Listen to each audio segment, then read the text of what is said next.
Hey guys, this is Odd1 Gaming. This is going to be another King Arthur Legends Rise video. In today's video, I'm going to show you the team that I'm using to beat Fortress of Arsellus on stage 10, and it's specifically a team that I'm using for this event going on right now, the Clarisin mission event. Now, I wanted to make a video specifically on this one for for this Clarisin event and kind of like focusing on this. Maybe later on I'm gonna show you my proper actual team where I swap it around, where I don't use her, but I wanted to make this video because I've done a mistake when it comes to doing this one that I want you guys to avoid, right? I want you guys to save some resources by not having to build Clarisin, right? So I'm gonna show you how you can do this without having to build Clarisin. Now, you're still gonna need to have Clarisin on your account in order to do this. You just can go around this without having to invest resources in her if you don't really want to, right? If you're not gonna use her anymore, if she's not a priority for you to build, you don't want to waste resources to level her up, you can use this trick. Now, shout out to Raptor GT, if I remember the name correctly. He kind of made me realize this on stream a few days ago.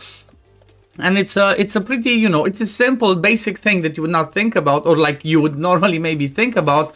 Just, I was not thinking about it, and I just built her, and I wasted resources. Now, before I jump in and show you exactly what I'm talking about, I want to mention that the content creator program for Netmarble, has reset. So if you are one of my supporters, or if you're one of the new supporters, there's a link in the description and pinned comment of the video that you can click, and you can support me as a content creator. It costs you nothing. It helps me a ton. If you're somebody that does spend in the game, I pretty much get a small percentage out of, from what you spend if you decide to support me. And as a way to give back, every time we do a mission for Netmarble, they give us coupons, they give us summons, stamina, gold, all of the cool stuff. So make sure you support me, right? I would really appreciate it. Again, costs you nothing, helps me a ton.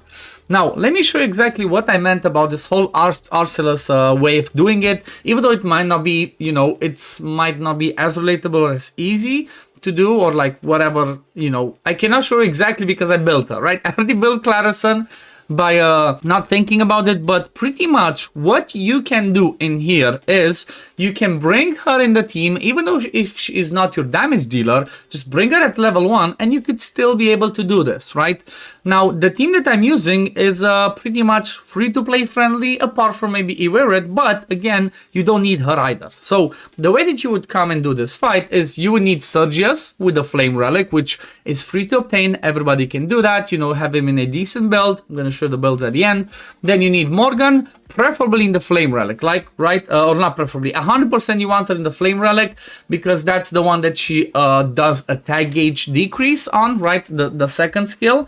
And then when it comes to like Iwerit, I'm just using her because I just recently built her, left her in the team, and it is what it is. But you don't need to have Iwerit, right? Your damage dealer can be whoever you want. Now, preferably, because of the way that the Vigor works in my specific team, you would want somebody that has that mostly uses the second skill and not necessarily the third one, because the Vigor might not be enough sometimes for Sergius, but you know what? It might work with somebody that does hits on their third skill. So pretty much what you're doing in this fight is you keep them, even on the waves, but also on the boss part, you just keep them controlled, right? You just keep them controlled with Morgan's second skill. You're gonna need to have a decently fast build with a little bit of effect accuracy, preferably in Vigor.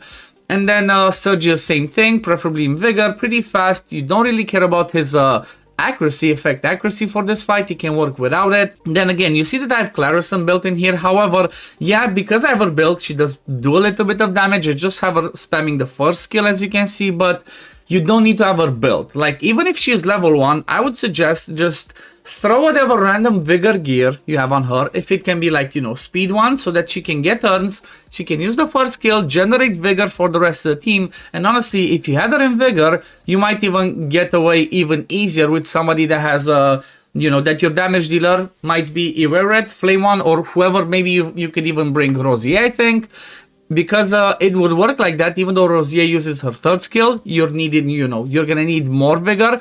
But because Clarisin would be in a Vigor set, even though again, level 1, as you never get hit, as you can see, it would still work, right? Every time Clarisin gets a turn, she'll get 2 Vigor from the Vigor set, plus 1 Vigor from doing the first skill.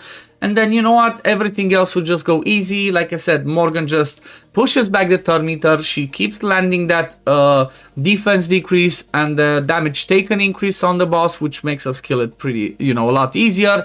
And that's, you know, pretty relatable. You can use Nika if you want instead of Sergius. Like, for example, I normally am using Nika in the team as she boosts my EW rate, but this is the easier and more free-to-play relatable one, right? Because everybody gets Morgan, everybody can get Sergius, and then damage dealer can be anyone. The only key thing, unfortunately, yes, is you still need to have Clarisin, right? You need to have her in the team because that's the condition for this event in order to get your...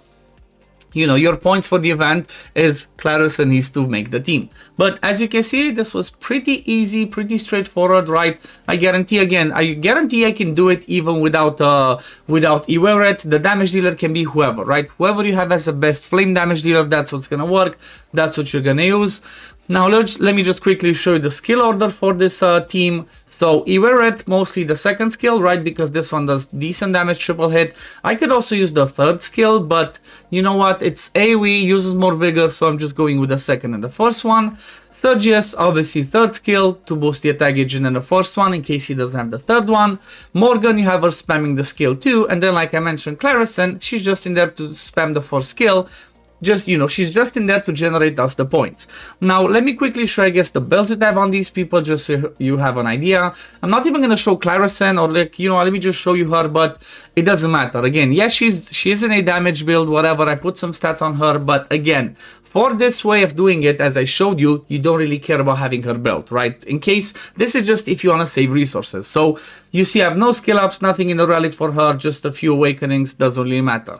Then my main damage dealer, Iweret, almost fully skilled up on the passive, still need a few more. I still need a few more skill ups on the relic as well, right? Because I've not been farming this a lot. Actually, I think I could skill her up. I just need to go and do some more of this so I can get more damage on her second skill. But pretty much I went with the flame one because we recently got it. I have a copy of her and that's going to be better against Arsellus because it's strong element.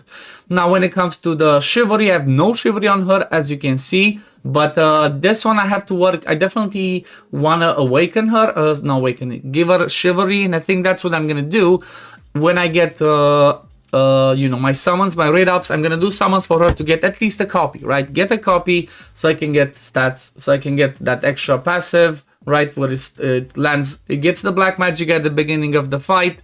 That's massive. That would be really, really massive for her.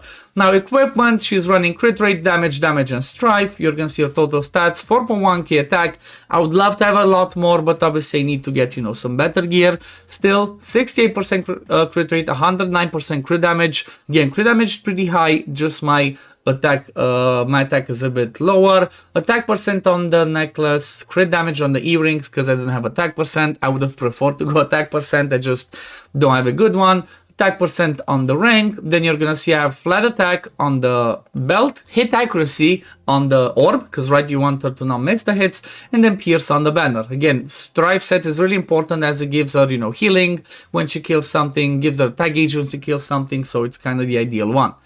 Then Sergius, if you look at him, he's in a vigor set. Pretty much you want to get him as fast as you can with around 60 to 70% effect accuracy. You can see it's not the craziest build on him. It's what I have. He is a Chivalry 3, but you don't really care about having any Chivalry on him for this fight, honestly. If you have some chivalry, it helps, but you don't need it, right? Keep that in mind, don't really need it. One key thing that's really important is you really want to get this one skilled up if you can. It would work without it, might be a little bit, you know, on at the limit, but if you can get this skilled up to the max so he boosts 60 instead of 40%, that would work like a charm. Then the next one, you're going to see we have Morgan. Again, it's the store relic because that's the one equipped, but she's in the flame one, the basic one. You 100% want to have, if you can, the second skill skilled up. But again, not necessarily priority. It does help because it increases the rate, the chance to push back the attack gauge, but it's not mandatory. What is mandatory though is to have her Chivalry 3, right? You really want her Chivalry 3. This should be your main focus on the account. After you get her, push all of your legendary memory stones or dupes of her up until you get her the Chivalry 3, so that when she does the Squall of Thorns, which pretty much lands defense decrease and damage taken increase, this is gonna work on any skill. Otherwise, it only works on the first skill, and that's not as helpful. Now, when it comes to her passives, you 100% want to have the second passive skilled up max and third one as well, right? Just max them as soon as possible. All your serpent stuff should go on Morgan. Then when we look at her build, she's running Vigor plus Accuracy. Her total stats are going to be 237 attack speed, 100% effect accuracy, and then honestly, nothing else matters, right? You just want to get her in Vigor, get her to like 70% effect accuracy at least for this fight, and then as fast as you can, and that's pretty much job done, right? That's job done, and you move on with your day. You will see I have a 4-star orb over here. Maybe I got a better one in the meantime. Let's see. Okay, there we go. This one might be better. Come on, give me at least one effect accuracy. No, it didn't want to. It's fine. I'm still using it. Still using it because you know what? It's a 6-star. I don't have a set anyway, so might as well go ahead and do this. I might even get a strive set on her. But yeah, you're going to see attack speed over here, effect accuracy over here, attack speed on the ring, effect accuracy on the amulet. And like, yeah, she's a bit faster now, but this is pretty straightforward, right? It's an easy team. Saves you resources from having to build Clarisin for this fight only, like I did. And you can just, like I said, bring her level 1, give her random pieces of vigor to just make her generate vigor in the fight, and just pretty much 3 man or woman, 3 man this Fortress of Arsellus stage 10. But yeah, yes, we're gonna leave it at this for today, guys. Thank you for watching. As always, if you do enjoy my content, don't forget to like the video, subscribe to the channel to see when I upload next. Again, don't forget to support me as a content creator using the links in the description and pinned comment to get your coupons every month. Help me a ton. And I'm gonna see you on the next one. Peace, love, take care, everyone. Bye, guys. Fight with honor. Vanquish the wicked, and you may prove worthy of your legacy.